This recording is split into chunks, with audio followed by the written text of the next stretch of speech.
Hello and welcome to the video on the art of storytelling. इस वीडियो में हम स्टोरी टेलिंग के महत्व पर चर्चा करेंगे और आप अपने दर्शकों को जोड़ने और आकर्षित करने के लिए अपनी कहानी कहने के कौशल में इम्प्रूव कैसे कर सकते हैं। लेजेंड्स एंड फोकलोर से लेकर पर्सनल एक्सपीरियंसेस को साझा करने तक कहानी सुनाना सदियों से मानव संस्कृति का हिस्सा रहा है। वास्तव में स्टोरी टेलिंग हमारे जीवन का ऐसा अभिन्न अंग है कि हम अक्सर यह महसूस भी नहीं कर पाते हैं कि हम यह कर रहे हैं। लेकिन आर्ट ऑफ स्टोरी टेलिंग केवल कहानी साझा करने से कहीं अधिक है। यह आपके दर्शकों को लुभाने, सहानुभूति बनाने और स्थायी प्रभाव छोड़ने के बारे में है। तो विदाउट एनी डिले यहाँ स्टोरी टेलिंग में मास्टरिंग हासिल करने के लिए कुछ टिप्स हैं। 1.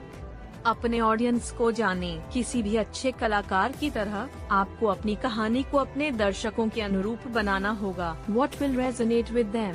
उन्हें क्या हंसाएगा या रुलाएगा। उदाहरण के लिए, यदि आप बच्चों के एक समूह को कहानी सुना रहे हैं, तो आप उनका ध्यान रखने के लिए अधिक कलरफुल भाषा और अतिशयोक्ति का उपयोग कर सकते हैं। 2.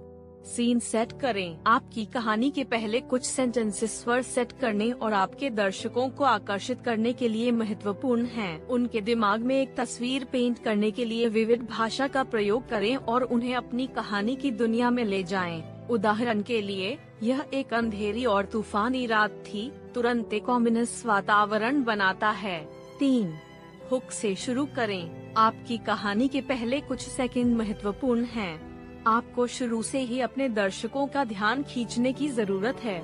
उदाहरण के लिए, आप एक प्रश्न, एक आश्चर्यजनक तथ्य या एक एनेक्डोट से शुरू कर सकते हैं जो आपके दर्शकों की रुचि को बढ़ा देगा। रिसर्च से पता चलता है कि मजबूत हुक वाली कहानियों को याद रखने और साझा करने की संभावना अधिक होती है। 4. ऑथेंटिक रहें। जब कहानी कहने की बात आती है तो ऑथेंटिसिटी महत्वपूर्ण होती है। लोग समझ सकते हैं जब कोई कहानी नकली या बनावटी हो। बी योरसेल्फ और ऐसी कहानियां सुनाएं जो आपके अनुभवों से सही हो। रिसर्च से पता चलता है कि लोगों के भरोसा करने और प्रामाणिक कहानियों से जुड़ने की संभावना अधिक होती है। 5. अपने फायदे के लिए इमोशंस का इस्तेमाल करें। मनुष्य स्वाभाविक रूप से संवेदनशील प्राणी है, इसलिए अपने लाभ के लिए इसका उपयोग करें।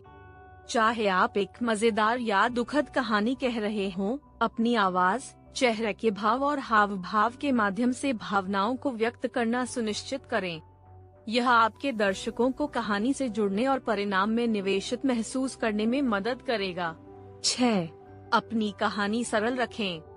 हालांकि बड़े शब्दों और विस्तृत विवरण का उपयोग करना लुभावना हो सकता है, याद रखें कि सबसे अच्छी कहानियां अक्सर सबसे सरल होती हैं।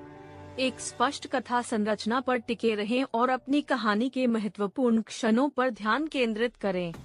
इससे आपके दर्शकों को साथ चलने और एंगेज रहने में मदद मिलेगी। 7. Practice, practice, practice. किसी भी स्किल की तरह कहानी सुनाने के लिए प्रैक्टिस की आवश्यकता होती है। अपनी कहानी का रिहर्स पहले से कर लें और इसे अलग अलग लोगों से कहने की कोशिश करें ताकि यह महसूस किया जा सके कि यह स्टोरी कैसी लगती है। अपनी पेसिंग, टाइमिंग और डिलीवरी पर ध्यान दें। और याद रखें, यहाँ तक कि सबसे परिष्कृत कहानीकार भी समय समय पर स्टम्बल खाते हैं। रिसर्च से पता चला है कि कहानी सुनाना न केवल मनोरंजक है बल्कि हमारे दिमाग के लिए भी फायदेमंद है। वास्तव में कहानियों को सुनने से हमारी एम्पैथी बढ़ सकती है, हमारे कॉग्निटिव फंक्शन में सुधार हो सकता है और यहाँ तक कि तनाव का स्तर भी कम हो सकता है। तो चाहे आप एक पर्सनल एनेक्डोट बता रहे हों या एक क्लासिक फेयरी टेल साझा कर रहे हों, याद रखें कि कहानी कहने की कला एक मूल्यवान स्किल है जो आपको और आपके दर्शकों दोनों को बेनिफिट कर सकती है। वीडियो देखने के लिए धन्यवाद। Please like, share and subscribe.